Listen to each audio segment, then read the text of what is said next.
Hindi pala mga kasinag si Bagwis. Ito mga kasinag ang bagong kaibigan ni Bagwis.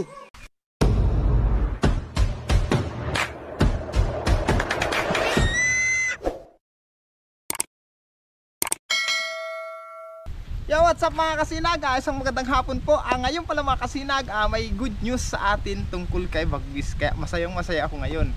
May good news mga kasinag, may nakabalita sa akin na si Bagwis daw mga kasinag may nakahuli sa kanya nung bagyo. Anong bagyo daw mga kasinag nahuli si Bagwis? Ngayon mga kasinag, pupuntahan natin ngayon. Nandito pala kami sa Halabang Baybay. Papunta na kami sa area kung nasaan si Bagwis. Kaya mga kasinag, samahan niyo po ako at puntahan natin si Bagwis. Alamin natin ngayon mga kasinag. Sobrang excited na ako mga kasinag. At natutuwa talaga ako ng marami dahil buhay pala si Bagwis. Pero hindi ko sure mga kasinag kung si Bagwis talaga yun. Pero balita lang ito mga kasinag kaya samahan niyo ako at puntahan natin dun sa lugar na kung saan nandun si Bagwis. Nandito pala ako mga kasinag sa Halabang Baybay. Kung makikita nyo, ayan. Ang ganda ng dagat natin ngayon. Sa lahat pala ng ating viewers, subscribers, maraming salamat po sa patuloy na sumusuporta sa ating YouTube channel. Nung vlog ko pala nung nakaraan mga kasinag na ihingi ko sa inyo ng tulong tungkol doon sa isa nating viewers na maalam na. Maraming salamat po sa mga nagpadala ng tulong. Thank you so much mga kasinag. Hindi ko man kayo kilala pero si Lord ang bahala sa inyo mga kasinag. Kaya maraming salamat po sa tiwala at suporta. Ayun mga kasinag, ang ganda ng simoy ng hangin. Nalalanghap ko na. Kasi masayang talaga ako ngayon mga kasinag kasi may balita tungkol kay Bagwis. Let's go! Ito na. Nakamotor pala tayo mga kasinag. Kasama ko si Mrs. Ayan. Ayan, kasama ko si Mrs. Pupunta na tayo ngayon mga kasinag puntahan natin yon. Dito na ako nag-intro. Akala ko si Pitoy ibang aso pala. Pitoy! Si Pitoy yan. Ayun mga kasinag, let's go. Okay.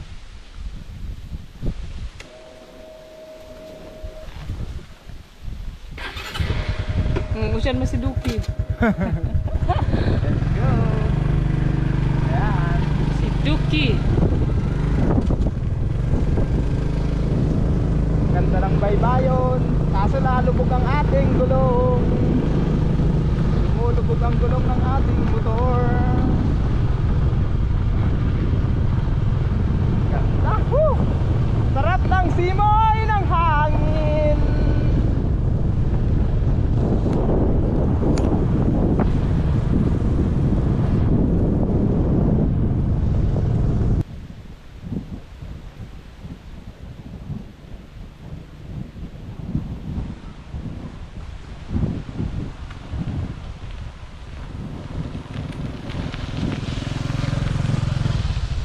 Mga kasinag, andito na tayo ngayon sa area dun sa nabalitaan natin kung nasaan si Bagwis. Ngayon mga kasinag, andito na kami. Ito na mga kasinag.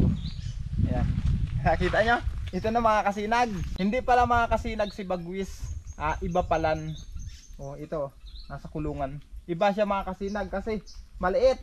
Tapos ang kulay niya, brown. Sabi sa akin nila mga kasinag, na-rescue daw nila ito nung nagbagyo. Itong ibon na itong mga kasinag, na-rescue nila nung bagyong Chris.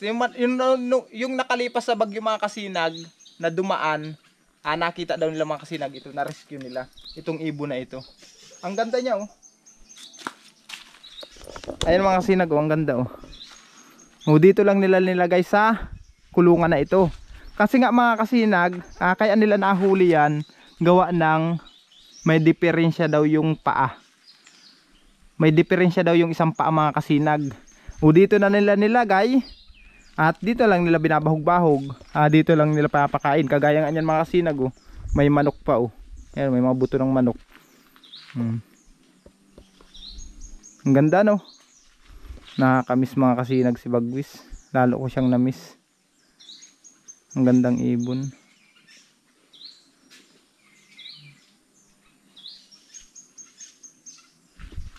Dito lang siya paikot-ikot sa kulungan na yan.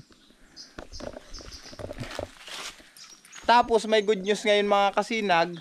Sabi kasi nung naka-rescue nito, yung nakahuli na wala naman daw sa akin si Bagwis, wala na sa puder ko. Ang sabi niya na ibibigyan lang sa akin to. Parang re-rescuehin ko na rin lang siya. At pag malakas na, tapos okay na siya, yung maturuan natin kagaya ni Bagwis, alpasan rin natin siya mga kasinag. Hahayaan rin natin siyang maging malaya. At nang sa ganun, makaalis na siya sa ganitong kulungan. Yun lang ang hangad ko sa ibon na ito mga kasinag. Kaya ngayon mga kasinag, dadalhin na natin to. Nakausap po na rin naman mga kasinag yung nag-aalaga nito na ipapadala na sa atin. Kaya mga kasinag, dadalhin na natin siya. Subukan natin mga kasinag na alagaan siya dun sa atin. Tapos pag malakas na siya, alpasan natin.